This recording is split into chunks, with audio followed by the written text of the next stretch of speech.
بسم اللہ الرحمن الرحیم۔ شروع کرتا ہوں اللہ کے نام سے جو نہایت مہربان اور رحم کرنے والا ہے۔ فتنہ انکار حدیث۔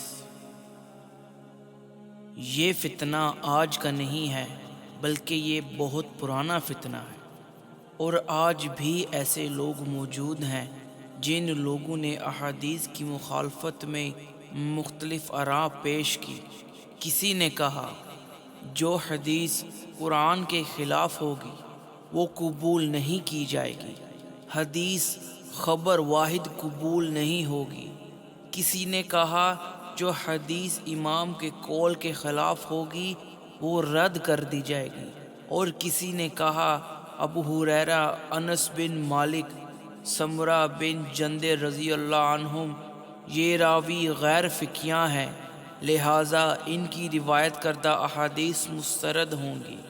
ابو ہریرہ رضی اللہ عنہ ہی ایسے صحابی ہیں جن کی بیان کردہ اکثر احادیث فقہ حنفی کے مسائل کے خلاف ہیں، اس لیے ان احادیث سے جان چھڑانے کی یہی واحد صورت رہ گئی تھی کہ ان کو ہی غیر فقیہ کہہ دیا جائے۔ اس طرح حدیث کے خلاف زہریلا پروپیگنڈا کیا جاتا رہا۔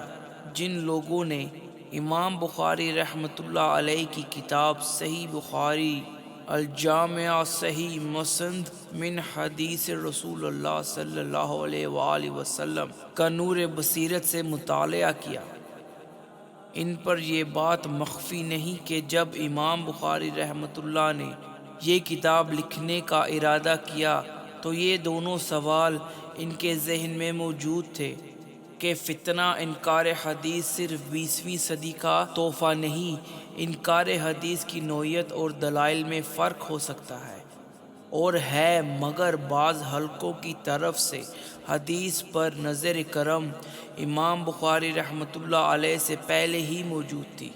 اس لیے دیگر فقہا محدثین کے برعکس امام بخاری رحمۃ اللہ علیہ نے سب سے پہلے اس بات کا تعین کیا کہ حدیث کی شرعی حیثیت کیا ہے، کیا یہ بھی دین کا حصہ ہے، اور کیا اس کے انکار سے دین کا انکار لازم آتا ہے یا محض تاریخ ہے۔ اگر یہ محض تاریخ ہے یا عقل کے تابع ہے تو پھر اس کے لیے کریا اور شہر شہر پھرنے اور جمع کرنے کی کیا ضرورت ہے؟ اگر یہ دین نہیں ہے تو ایسی خدمت سر انجام دینے کا کیا فائدہ جس کا دین اسلام سے کوئی تعلق نہیں ہے؟